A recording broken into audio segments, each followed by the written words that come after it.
मैं विकास दुबे हूँ कानपुर वाला। मैं विकास दुबे हूँ कानपुर वाला। ऊंची आवाज में विकास दुबे ने जब यह बात बोली तो महाकाल मंदिर के सामने प्रसाद बेचने वाला दुकानदार भी सहम गया। तब तक और लोग भी विकास की बात सुनकर उस दुकान पर जमा हो चुके थे। कुछ ही मिनटों में मंदिर की सिक्योरिटी में लगी पुलिस भी उस दुकान पर पहुंच चुकी थी। विकास दुबे को किनारे ले जाकर पुलिस पूछताछ शुरू करती है। इस बीच मोबाइल से वीडियो बनाकर कुछ लोग इसे सोशल मीडिया पर वायरल कर देते हैं।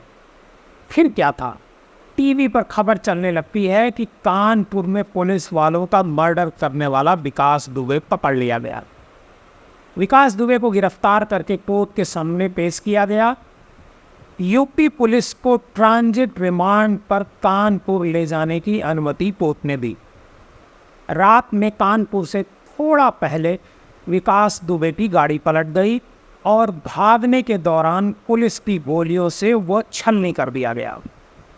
24 घंटे पहले जो विकास दुबे महाकाल मंदिर में अपने जीवन की भीख मांग रहा था, वह सड़क के किनारे ढेर पड़ा था। इस मुठभेड़ को लेकर कई तरह के सवाल भी उठे, लेकिन समय के साथ मुठभेड़ के सारे सवाल ठंडे होते गए। नमस्कार, आदाब, मैं हूं देवकीनंदन मिश्र। वारदात यूट्यूब चैनल में आपका स्वागत है। इस चैनल पर अपराध की स्पेशल कहानियां आपको हर सप्ताह सुनने को मिलेंगी। आपको अगर हमारी कहानी पसंद आती है तो हमारे इस चैनल को सब्सक्राइब कीजिए और ज़्यादा से ज़्यादा लोगों को शेयर कीजिए। मित्रों, आज के इस वारदात के एपिसोड में हम आपको बिकरू कांड के माफिया सरगना रहे विकास दुबे की कहानी सुनाएंगे। विकास दुबे की पूरी कहानी आपको बताएंगे, आखिर कैसे वह इतना बड़ा दुस्साहसिक अपराधी बन बैठा। बिकरू कांड से पहले विकास ने किस तरह थाने के भीतर घुसकर एक बीजेपी नेता की हत्या कर दी थी। एक पुलिस अधिकारी की बातों पर यकीन करें तो 2001 में विकास ने कानपुर के सिवनी पुलिस स्टेशन के भीतर भाजपा नेता संतोष शुक्ला की हत्या कर दी थी। संतोष शुक्ला उस समय प्रदेश में दर्जा प्राप्त राज्य मंत्री हुआ करते थे। इस मामले में विकास दुबे को गिरफ्तार भी किया गया। विकास दुबे ने उस समय पुलिस वालों के बीच इतना भय पैदा कर दिया था कि राज्य मंत्री का दर्जा प्राप्त नेता की हत्या के बावजूद किसी पुलिस वाले ने विकास दुबे के खिलाफ कोर्ट में गवाही नहीं दी। एक पुलिस के अधिकारी कहते हैं कि अदालत के सामने कोई सबूत नहीं रखा गया और सबूतों के अभाव में विकास को बरी कर दिया गया। यहीं से विकास दुबे का पुलिस वालों से भय खत्म होता चला गया। संतोष शुक्ला की जब हत्या की गई थी, जिस दिन, वह तारीख थी 12 अक्टूबर 2001। विकास दुबे अपने गुर्गों के साथ लल्लन वाजपेयी के घर पर हमला बोल दिया था। लल्लन वाजपेयी ने इसकी खबर जो तत्कालीन राज्य मंत्री थे संतोष शुक्ला को दी थी। संतोष शुक्ला ने लल्लन को कहा कि वह सिवनी थाने से पुलिस फोर्स लेकर आ रहे हैं। इसी बीच इसकी भनक विकास दुबे को लग गई और वह खुद सिवनी थाने को पहुंच गया। सिवनी थाने के अंदर उस समय संतोष शुक्ला कुर्सी पर बैठे हुए थे। विकास दुबे के पहुंचते ही संतोष शुक्ला और विकास दुबे के बीच जोरदार बहस शुरू हो गई। इसी बहस के दौरान विकास दुबे ने संतोष शुक्ला को थाने के भीतर ही गोलियों से छलनी कर दिया। जब विकास दुबे संतोष शुक्ला पर गोलियां चला रहा था, उस समय थाने के जो पुलिस वाले थे वो भाग खड़े हुए थे। विकास दुबे की यह अकेली घटना नहीं थी। विकास दुबे ने सन 2004 में केबल व्यापारी दिनेश दुबे की हत्या कर दी। 2018 में अपने ही चचेरे भाई अनुराग पर जानलेवा हमले की साजिश में भी विकास दुबे पर आरोप लगा। विकास दुबे के ऊपर 60 से ज़्यादा मुकदमे थे। 8 बार उस पर गैंगस्टर एक्ट, 6 बार गुंडा एक्ट, 1 बार रासुका और 6 बार क्रिमिनल लॉ अमेंडमेंट के तहत मुकदमा दर्ज किया गया। बावजूद इसके कभी विकास के खिलाफ प्रभावी कार्रवाई पुलिस नहीं कर सकी। उसकी वजह थी विकास के सिर पर राजनीतिक संरक्षण। बिकरू हत्याकांड के बाद दुबे के साथ कुछ पुलिस अधिकारियों के नाम भी सामने आए थे। इस बात की भी गवाही हुई थी कि बिकरू कांड के बाद हफ्ते भर तक जो विकास दुबे फरार रहा, उसमें भी कुछ पुलिस वालों का हाथ है और पुलिस वालों ने ही उसे इस घटना के बाद शरण दी थी।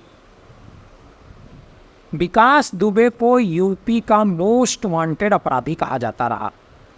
क्यों? क्योंकि उस पर 5 लाख का इनाम बिकरू कांड के बाद हो गया था।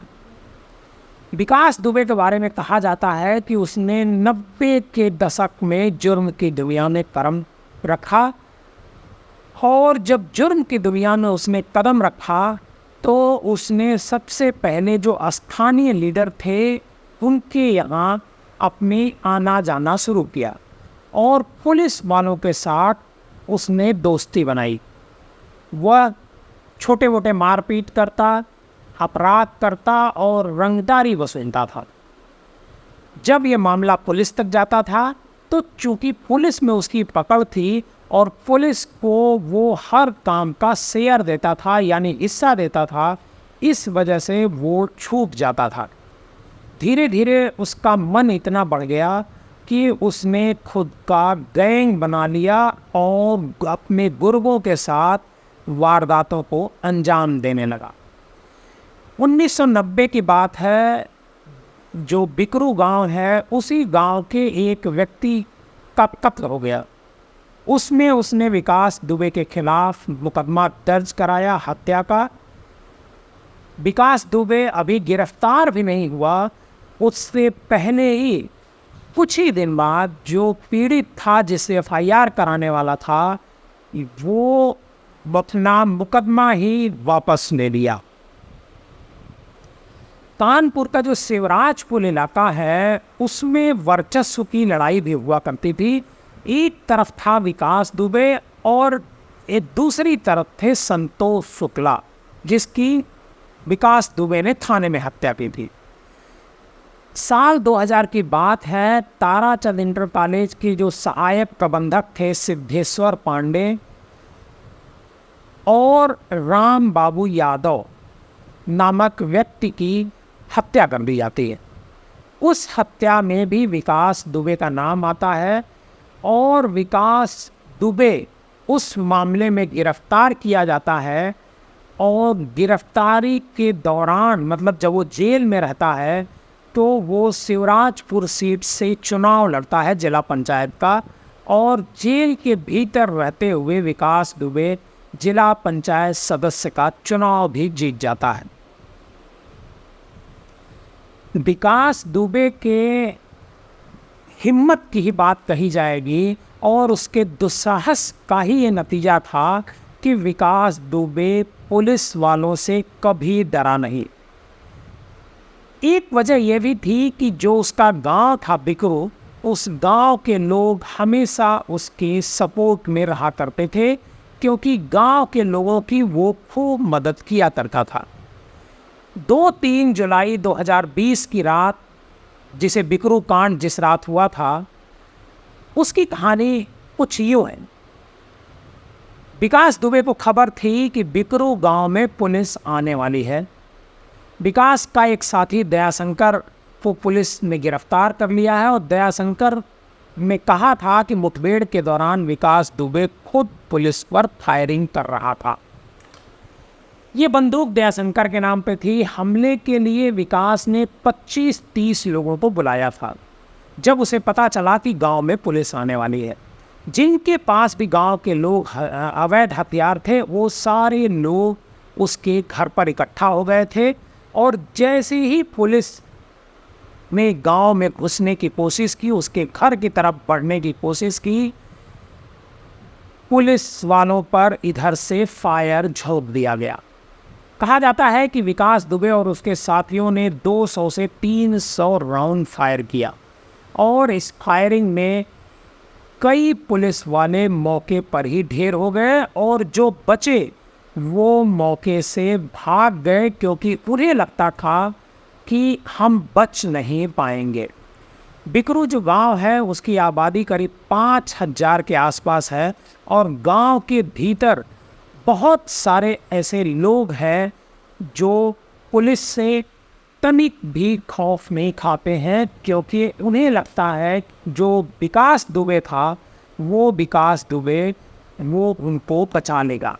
और यही वजह थी कि हर बार ये सारे लोग विकास दुबे के साथ खड़े रहा करते थे। इसी बिकरू कांड में 44 जो विकास दुबे के सहयोगी थे उनके खिलाफ मामला दर्ज किया गया था। इसके साथ साथ जो इनमें से 30 जो आरोपी थे उनके खिलाफ गैंगस्टर का मामला दर्ज किया गया था। करीब 23 लोगों पर कोर्ट ने 5 सितंबर को 10-10 साल की सज़ा सुनाई और 50-50 हज़ार का जुर्माना लगाया। ये जो कानपुर देहात की कोर्ट है उनमें कई लोगों को उसने छोड़ भी दिया। इनमें से जो कई आरोपी हैं जिनके खिलाफ ये 10-10 साल की सज़ा सुनाई गई है, ये कानपुर की माती जेल में इस समय बंद है। विकास दुबे की ये कहानी कैसी लगी हमें कमेंट बॉक्स में जाकर ज़रूर बताइएगा।